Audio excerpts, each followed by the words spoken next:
टेहरी बांध प्रोजेक्ट जो है, अगर इसका हम सर्वेक्षण देखें तो 1960 में इसका सर्वे किया गया था और ये निष्कर्ष निकला कि इस क्षेत्र में एक विशाल बांध बन सकता है। उसके अनुकूल परिस्थितियाँ भी यहाँ पर थीं और सबसे बड़ी समस्या इसके विस्थापन की थी। इसी बात को ध्यान में रखकर ये जो चीज़ें हैं वो टलती गई।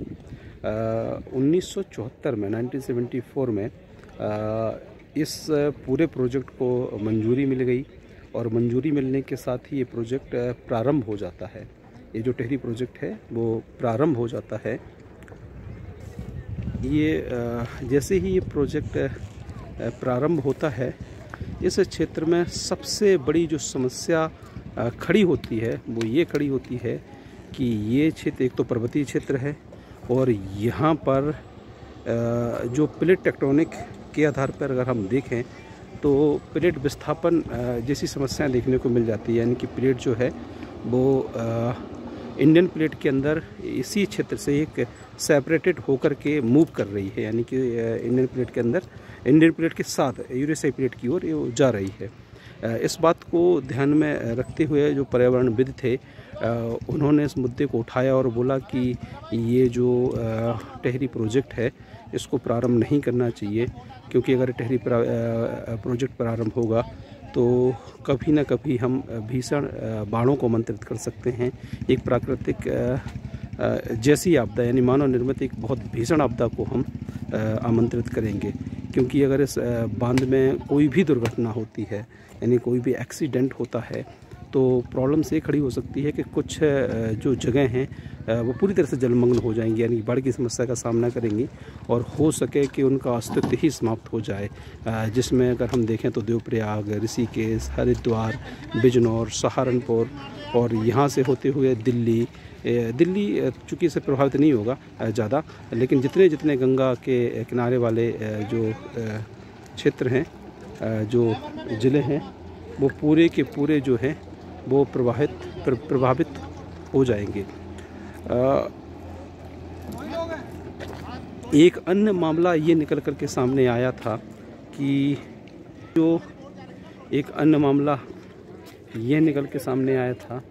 कि यह जो क्षेत्र था वो पर्यावरणीय दृष्टि से भी बहुत ज़्यादा संपन्न था। यहाँ पर वनस्पतियाँ बहुत ज़्यादा थीं और वनस्पति ज़्यादा होने की वजह से अगर इस प्रोजेक्ट को मूर्त रूप दिया जाता उस समय पर जो शंका थी तो बहुत सी ज़्यादा वनस्पतिक हानि होती, जो जंतु मरते उनकी भी हानि होती। इस बात को ध्यान में रखकर सुंदरलाल बहुगुणा ने जो पर्यावरणविद थे उन्होंने इसका पुरजोर विरोध किया था और इस वजह से इस जो टेहरी प्रोजेक्ट है इसको बनने में थोड़ा सा विलम्ब हुआ था। दूसरे नंबर पे अगर हम इस क्षेत्र के आसपास अगर हम दूसरे दृष्टिकोण पर अगर हम इस क्षेत्र के आसपास देखें तो ये गढ़वाल की सांस्कृतिक राजधानी भी था और ये आरोप क्या ये सत्य था कि अगर इसका लोपन होता है तो बहुत बड़ी सांस्कृतिक हानि भी होगी। और इसी बात को ध्यान में रख कर के इस प्रोजेक्ट को कई बार बंद करने के भी प्रयास किए गए, परंतु देश हित में ये प्रोजेक्ट बन के खड़ा हुआ। आज हमारे सामने मूर्त रूप में है और ये प्रोजेक्ट जो है वो पूरी तरीके से बन के सामने आया था वर्ष 2006 में, यानी 2006 में ये परियोजना प्रारंभ हो जाती है। तो ये इसका एक संक्षिप्त इतिहास है, कुछ शंकाएं हैं जिस वजह से टेहरी जो बांध है इसने कई उत्थान और पतन के चरण देखे। तो हम लोग इसी टेहरी डैम पे हैं।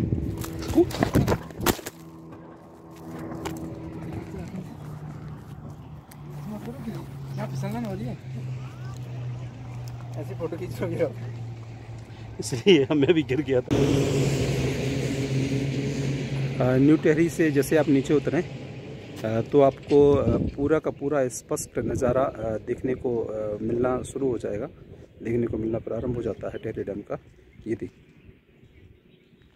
और पहली नज़र में आपको टेहरी डैम आपको इतना आकर्षक लगेगा कि आप इसको देखिए। बहुत ही सुंदर लगता है। ये देखिए, ये लंबाई में बिल्कुल फैला हुआ है। और इसका अगर हम भराव क्षेत्र देखें तो लगभग कितना है पंकज, 40 के आसपास पहुँच गया ना, 30-40 किलोमीटर के आसपास। हाँ, 30-40 किलोमीटर के आसपास पहुँच गया। और अगर इसमें आपको सबसे ज़्यादा जो अनोखा ये दिखेगा कि अब इसकी गहराई देखिए, हम बिल्कुल ऊपर रोड पे हैं और नीचे आपको दिख रहा होगा, और ऐसा लगता है कि बिल्कुल जस्ट नीचे जैसे आप उतरेंगे और आपको जस्ट बहुत ही ज़्यादा गहराई देखने को मिलेगी। अभी इसका जो पानी है थोड़ा सा कम कर दिया गया है, क्योंकि आप लोगों को अभी पता होगा कि अभी एक ग्लेशियर टूटा था धौलीगंगा पर, ऋषि गंगा धौलीगंगा उस नदी का नाम है, उस पर अभी एक ग्लेशियर फटा था। उसके बाद से इसका पानी बहुत ज़्यादा छोड़ा गया है।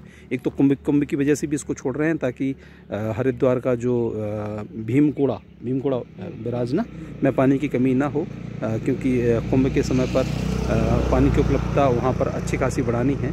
तो इस वजह से इसके पानी को हम बहुत अधिक यहाँ से बहुत अधिक मात्रा में छोड़ा गया है। और अब बरसात होगी तो इसको फिर से बैलेंस किया जाएगा। तो ये देखिए टेहरी डैम, ये अपनी खूबसूरती के लिए जाना जाता है।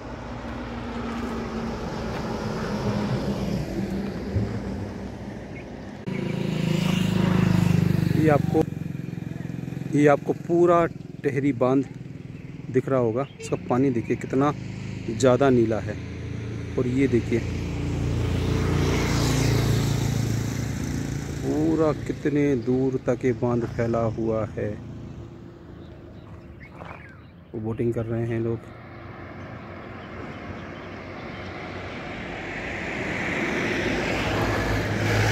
अगर आप थोड़ी ऊंचाई से देखें तब आपको दिखाई देता है इसका जल भराव क्षेत्र। अगर आप नीचे उतर के देखें तो आपको लगेगा कि अरे हम तो बिल्कुल नीचे आ गए, लेकिन इसके नीचे जाना थोड़ा सा रिस्की है।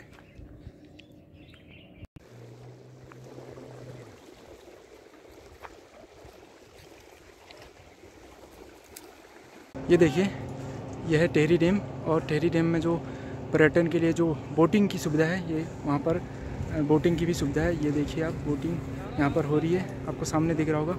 ये बोटिंग के लिए सुविधा है। ये देखिए आप, ये यहाँ पर बोटिंग की पूरी सुविधा है। और सामने जो आप ये देखिए, सामने इसके ऊपर आपको एक काउंटर दिख रहा होगा। उस काउंटर में आप जाओगे तो वहाँ पर आपको अलग अलग रेट है। उसमें अलग अलग जो बोटिंग होती है उसमें अलग अलग रेट है, उस हिसाब से उसका रेट है।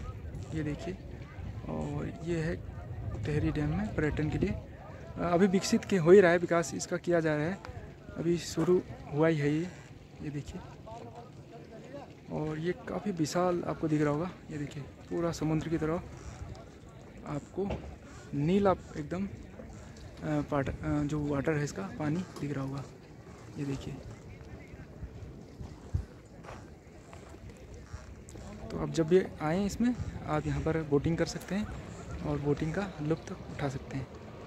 ये देखिए लोग आए हैं, आज संडे भी है और आपको दिख रहा होगा ये सामने लोग आए हैं और काफ़ी एंजॉय कर रहे हैं। लोग दूर दूर से आए हैं। ये देखिए सामने। तो आप जब भी आएँ यहाँ झील में, टेहरी डैम में, आप यहाँ पर बोटिंग कर सकते हैं।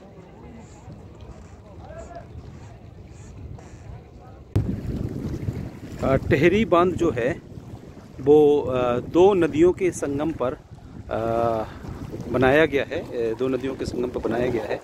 अगर आप देखें तो एक नदी का नाम है भागीरथी, जो कि गंगा की मुख्य धारा है।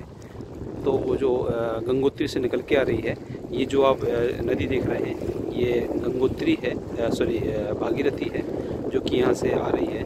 और दूसरी जो नदी पे बनाया गया है वो है भिलंगना। भिलंगना जो है वो भिलंगना ब्लॉक से आती है, खतलिंग ग्लेशियर से वो निकलती है। और ये जो भागीरथी नदी निकलती है, ये नदी निकलती है आपके गंगोत्री ग्लेशियर से।